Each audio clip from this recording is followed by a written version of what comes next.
Good morning, students. It's Shabonipal here, Assistant Professor, Department of Computer Application from Kingston School of Management and Science. Today I am going to discuss about the rest of the part of PLSQL. In my previous lecture, you have got the introduction of PLSQL, and this lecture is for BCA 4th semester students from their paper Database Management System, and this is the continuation lecture of my previous lecture video, and that was also on PLSQL. So those who have not listened to the previous video, I'll recommend them to watch it before listening to today's lecture. After the end of this session, you people would be able to learn about the identifiers used in PLSQL and how to initialize the variables in PLSQL and how to use comment lines in PLSQL and how you people can take inputs from users. I just want to remind about PLSQL, that is the combination of SQL along with the features of programming language, and it was developed by Oracle Corporation. And I have explained elaborately PLSQL in my previous lecture. Now in my today's lecture, I will discuss about PLSQL identifiers. There are several identifiers that are being used in PLSQL structure, like variables, constant, procedures, cursors, triggers. And you people know that in each and every programming languages that you have done previously in your previous semesters, on that programming languages you also have used the identifiers like the other identifiers. PLSQL also have the identifiers such as constant, procedures, triggers, cursors, etc.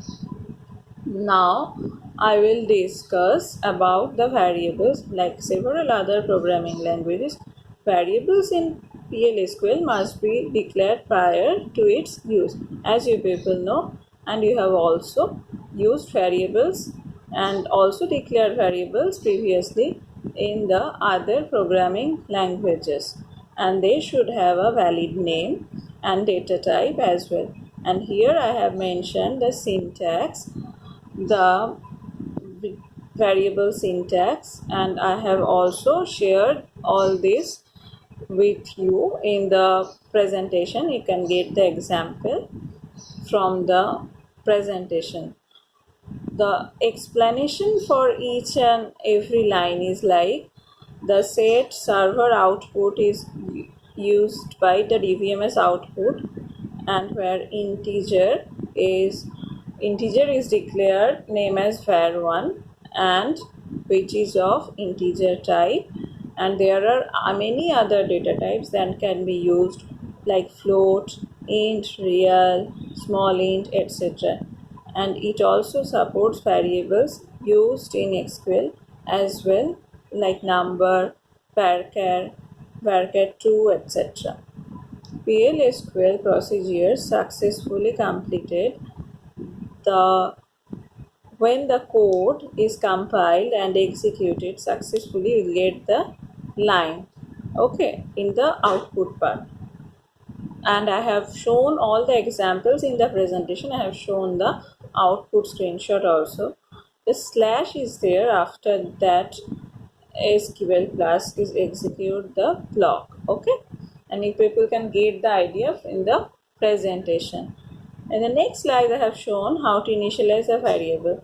The variables can also be initialized just like any other programming languages, and you can look after the presentation for the clear idea that how you can initialize the integer variables. And I have mentioned one integer variable in the example. You people can get idea about this. Whenever you are listening to my lecture, you can get an idea from the presentation by playing it side by side. And in the next slide I have shown how to display the output, and the output is shown in this example. The dbms underscore output dot put underscore line that is used to display output on the screen, and you people can get all the idea from the example, and you can get the output of the executable code that I have mentioned in the presentation, that will show you introduction to PL/SQL, and after completion of the code successfully, that you people will get in your screen that I have shared in the presentation, and people can get idea how you can display the output. In the next slide I have shown how you can add the comment line or multi-line comment in your PL/SQL code. Like in many other programming languages, PL/SQL also supports this comment line, and you people can give the comment line in the PL/SQL code, and which will not give any effect for execution the PL/SQL code, that you people know, like it also happen in any other programming languages. And there are two types of comment that you can add: single line comment and multi-line comment.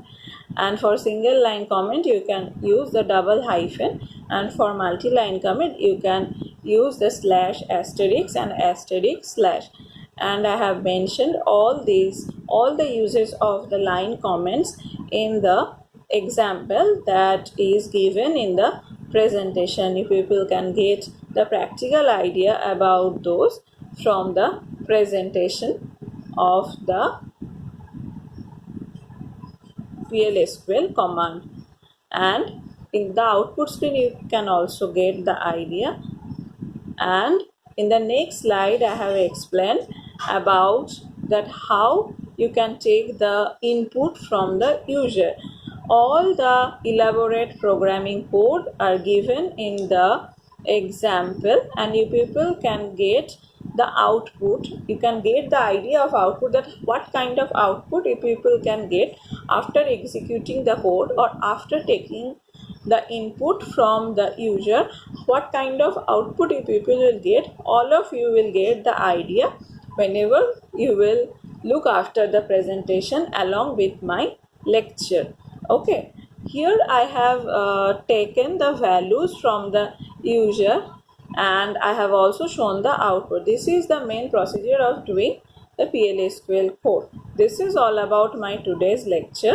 I have also referred a book, and I have also give some self-read links that you people can use for your future convenience. Thank you.